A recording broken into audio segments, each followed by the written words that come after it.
Hello and welcome to my YouTube channel.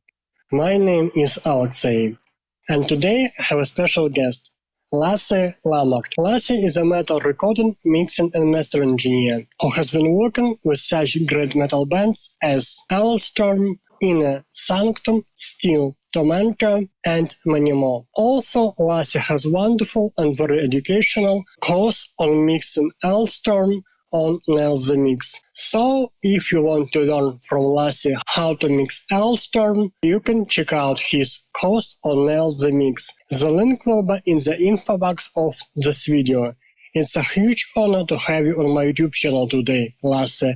And let's start our interview. How you started working with Alestorm? Yeah, that was in 2000. It must have been 2007, I say. I talked to Gavin a lot back then, the guitarist, and one of the founding members on a forum, and they recorded the Battle Hard demo, and they wanted a better version of that, and I think I just mastered the demo, right? That's what happened. And then when it came to recording the first album, they traveled over here to my place, and we recorded that in September 2007. That was Captain Morgan's Revenge. That's the first one that we did here. So yeah, that's where we started, basically. What gear do you use for tracking drums for Alestorm? It's usually, it's except for the first 2 or 3 albums, it's Peter's own drum kit, which is a Mapex, I believe. I don't know the exact series, to be honest, because I think it's changed as well. Because usually it's that Mapex, and on the last one, we recorded his live kit. It's an acrylic kit. That's because his live kit for the live shows was still in Budapest, and we recorded in Budapest. So the kit was already there, and we used that, and it sounds very good. It sounds almost pretty cute. Then for skins, for drum skins, it's usually Evans G2 and G1s on toms, and Genera ST or Genera Dry on snare. Kick, I like to use Power Stroke or Evans EMAD. And for mics, it's very standard, really. I like 421s on toms and SM57 top bottom on snare and KM 184s on overheads. Usually or often, I don't know if you know of KM 184s. So for some spot mics for ride and for ride, I like the 414 large diaphragm. And for spot mics for splashes and hi-hats, I use the Starlight by Aston mics. That's what I usually use. And kick drum, it's always an SM91 inside, and usually paired with a B51 or a D6 or something in the porthole. And room always depends what's there. And for drums, what's usually most important for me, or what I like to look for, is the same preamp for the whole drum kit. So even if it's not the most high-end preamp, I rather have all the same preamps for the drums. That is simply because then the transient response is similar. So it automatically puts the drums more in one room. I tried using like whatever good preamps I had, like a Neve for this and an API for that, and BAE for that, and a Dave Hill for the other one. But that kind of felt like it's not so much in the same room anymore because the transient response of every preamp is slightly different. So yeah, that's why I try to use always the same preamp. On the last 2 releases, which is the EP, Voyage of the Dead Marauder, and the latest one, Thunder Fist, we recorded in Budapest, and we don't have. Peter's got a big drum kit, so we don't have like 24 or 30 of the same. So I mix and match preamps there, just out of necessity, really. What tips can you give on making drums sound huge in Alestorm mixes? To be honest, making them sound huge is not usually my main priority, because I feel like nothing against that style, but oftentimes in modern metal, when it's huge drum sounds, it kind of sounds like a massive kick and snare sample on top of everything that sound like a planet is thrown at another planet and just starts. And then the overheads are very soft. And for Alestorm, that's usually not my goal. I always want to try and keep it organic and real, as real as possible. I mean, it still has to sound, like you said, big and modern and huge, but I always want some room in there and some always the real sounds as well. I do use samples to augment, but never to replace usually. And so it's often the most challenging part about Alestorm drum sounds to make them sound big and modern is to have a very good balance and to get as little as separation, as little bleed as possible on the individual tracks.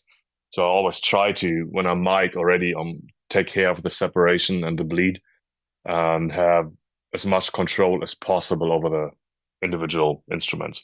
So as little height as possible in the snare mic and as little snare as possible in the overheads and stuff like that. So that gives me more control, and I then can just work with the balance of the room and the overheads and all the individual mics to get a organic but punchy drum sound. That's where I usually start. And then I add samples where needed and some reverb to get the width and the depth for the drums.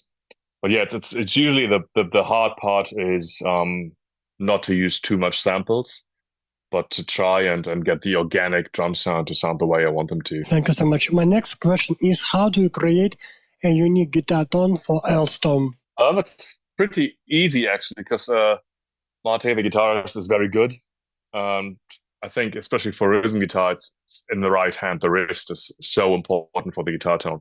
So he basically sounds like Mate, whatever I throw at him. But there's some consistency. Like we started the 2007 album, Captain Morgan's Revenge. That was before Mate came to the band, and back then we already used active pickups. So it's usually EMGs or Fishman Fluence.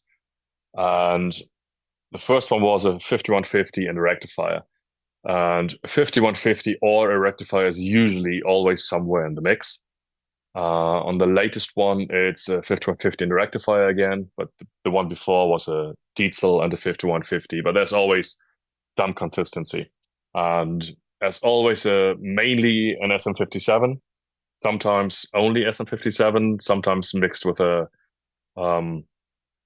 ribbon mic like the Biodynamic M160, or on the last one was the Austrian Audio OC18, with the SM57 being the main mic and the OC18, the secondary mic, in front of a vintage 30 speaker. So it's not really that unique in terms of gear, like 5150, vintage 30, SM57 is pretty standard with an active pickup.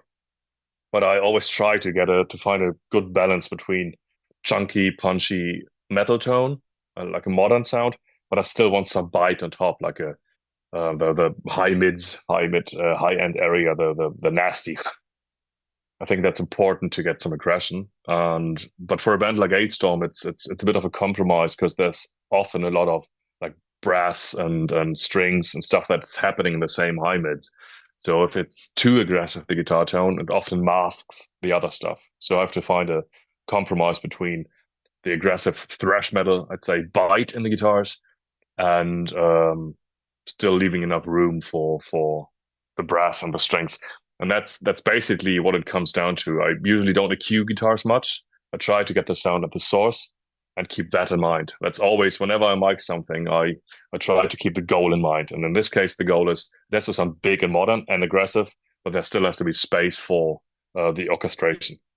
So I move the mic until I find a spot where I feel this is aggressive, but it doesn't take away too much space. Do you use virtual guitar amps or IRs when mixing Alestorm? And in this case, I'd like to ask you some additional question, which is based on this question. Like in the mix, we're usually given multitracks which contain, besides processed guitars, which already processed by using real amps, we have access to DI guitars. And in this case, when you are working, for instance, with Alestorm, you can use DI box for tracking down guitar sound, and then you can use virtual guitar amp to create some unique guitar tone in the mix, or you can do some reamping. And in this case, when it comes to using DI boxes for tracking down guitars, what is the difference between reamping and what is the difference between using virtual guitar amps in the mixes? So for rhythm guitar, I don't use virtual amps, but I do reamp two of the tracks usually, because what we usually do is we record not in my studio, not the last 3 or 4 albums anyway, but we travel somewhere. And I always try to capture the sound of the studio. So we're setting up a guitar sound there, and then Mate plays all his guitars, and I record the mic amp as well as the DI track. And then back home in my studio, we always quad track. It's four tracks of guitars. And 2 of those tracks I reamp here through some of my amps. Just to have a combination of whatever we had in that studio and the consistency from my studio.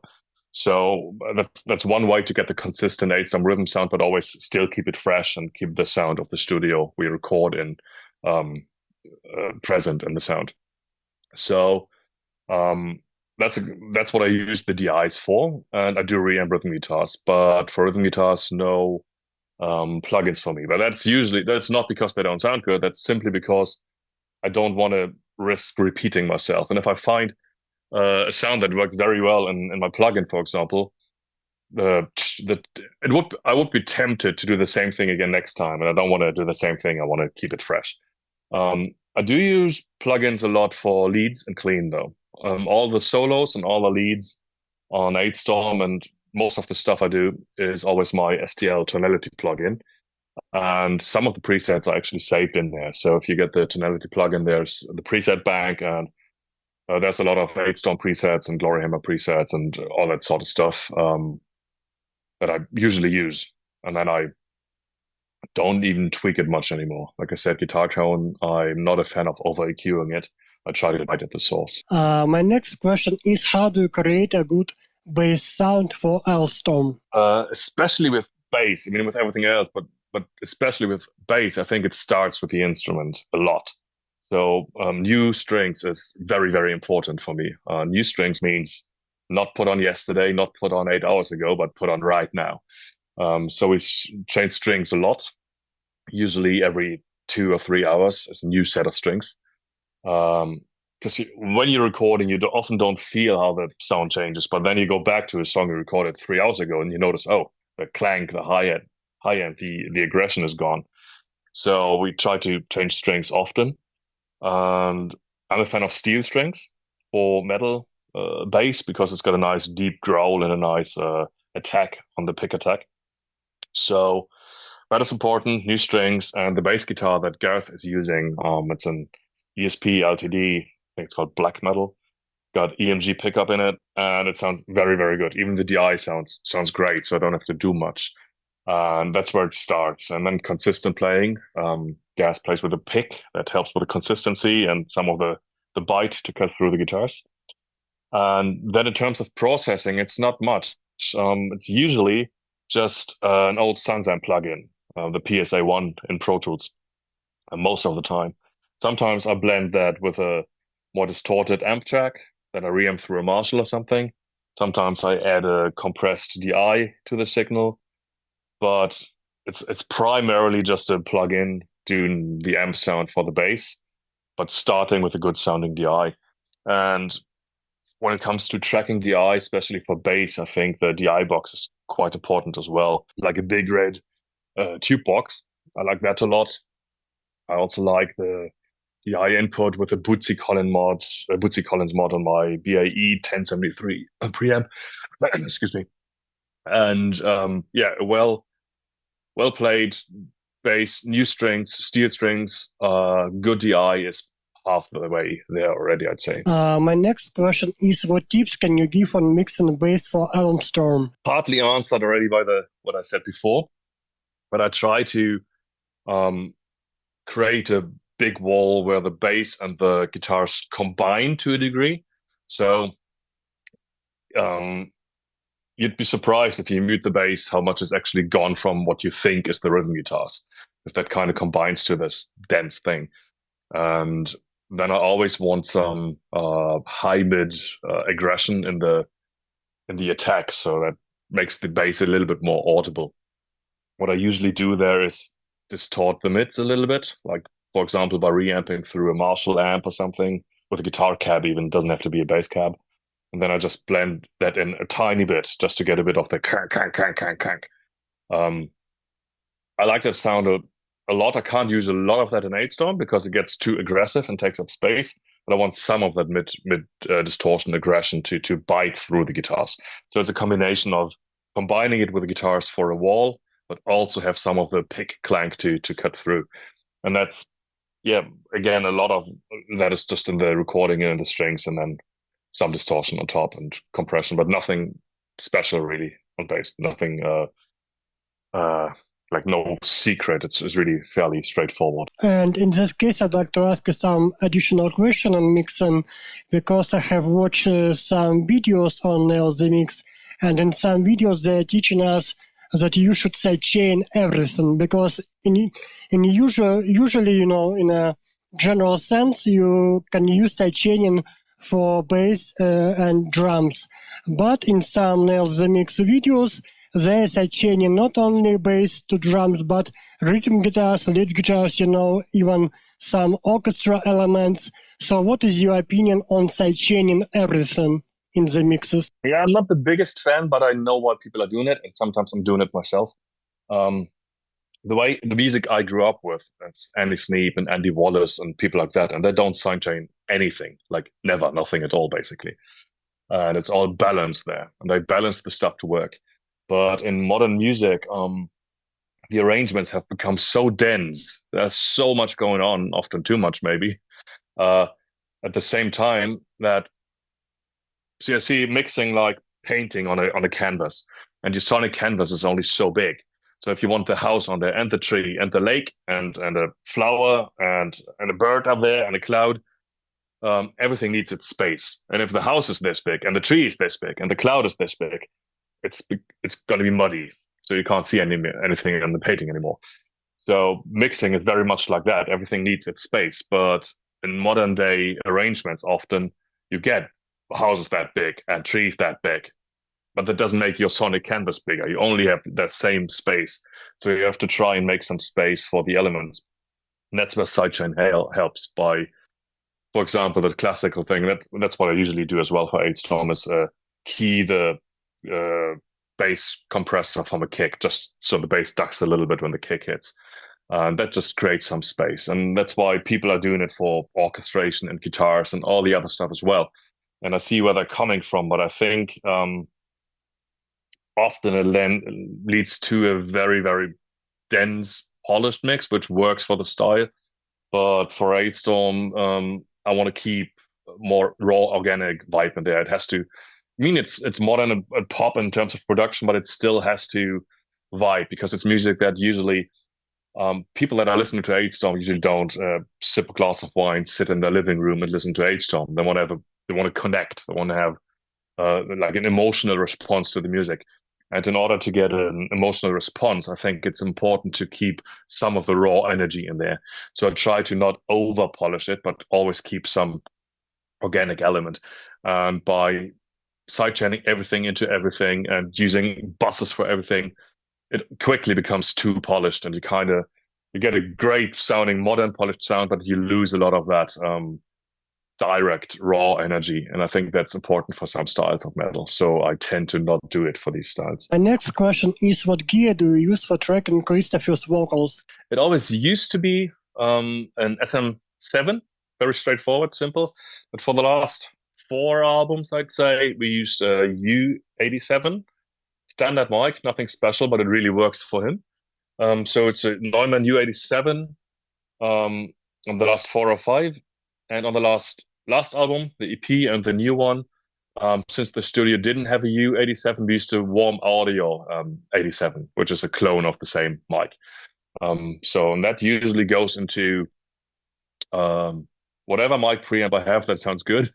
Here in my studio used to be the 1073, but whatever the studio has, that's what I'm using. And I'm usually using a distressor on the way in.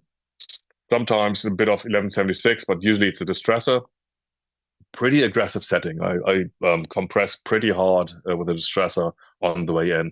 I could actually tell you the settings because I'm just looking at it right now. So there would be attack around 3, release around 2, with a 6-to-1 ratio. And then I'm taking off about 14, 15 dB of gain reduction on the way in already. So U87, Warm Audio or Neumann, into whatever good sounding pre I have into a distressor, taking off about 14 dB. And then in the mix down, I'm using more analog compression usually. And usually it's a Blueface 1176 by Audioscape. My next question is, what tips can you give on mixing Christopher's vocals? Depends on how you look at it. Very easy to mix or very hard to mix, because you can't do too much to them. Because he's got a very unique voice that can be a bit nasal, can be a bit not lispy, but a bit sizzly on top. So if you do too much in terms of EQ, it can sound very artificial quick or lispy or something. So I usually don't do too much EQ, just a little bit of a high-end boost, maybe, a little bit of a low cut, maybe. But we're talking just a few dB, nothing much, just very wide curves. But I do slam him with compression. Like I said on the way in, it's 14, 15, sometimes 18 dB. And then in the mix, it's another 1176 on top of that, again, slamming the needle. So I'm compressing him hard. And since I'm using the outboard for that, it also gives it a nice saturation. So it's a combination of saturation and compression. I EQ into the compressor. So the high-end boost I'm doing is usually before the compressor to get some more aggression and some more of the spit. And yeah, that's that. I try to use software saturation on him, but that usually doesn't work as well because it sounds artificial or lispy quick. So I prefer to slam an outboard compressor, and that usually works very well. And then it's just a bit of reverb, a little bit of delay, and that's usually it. What we do is there's the verses I like to not double track. It's usually just a single vocal because it sounds more connected that way, I'd say, more emotional, if you will.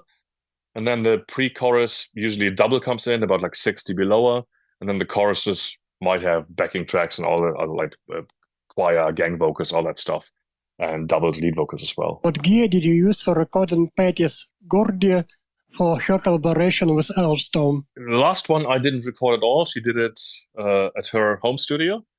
We used a 414 XL2, if I'm not mistaken, for both the Gurdy and the vocals.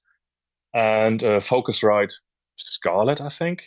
Might be Scarlett or a Claret. No, it's not true, actually. No, it's an RME. She used some sort of RME, I think. Can't tell you which one exactly. But on the previous album, which was the seventh rum, I used a 414 combined with an M160 and an MS configuration in front of her Gurdy, which I think sounded really nice. But due to time constraints and stuff, she now records her Gurdy at home, at her home studio, and she's doing a great job. So I'm just using whatever she sends me. Same with Ellie, actually, the violinist. She's using some sort of small diaphragm condenser into a Focusrite Scarlett and recording it at home. All the cellos, all the strings, all the violins, all the violas, that's all re-recorded by Ellie Storch from Subway to Sally and Ellie the Fiddle. And she's recording herself at home as well. Thank you so much for such a wonderful interview. Lasse, it was a huge honor talking to you. Thank you so much for your wonderful mixing course of Alestorm on the mix. And it's a huge privilege to learn on mixing from such a super duper professional like you. Thanks so much. Thanks for having me. Appreciate it.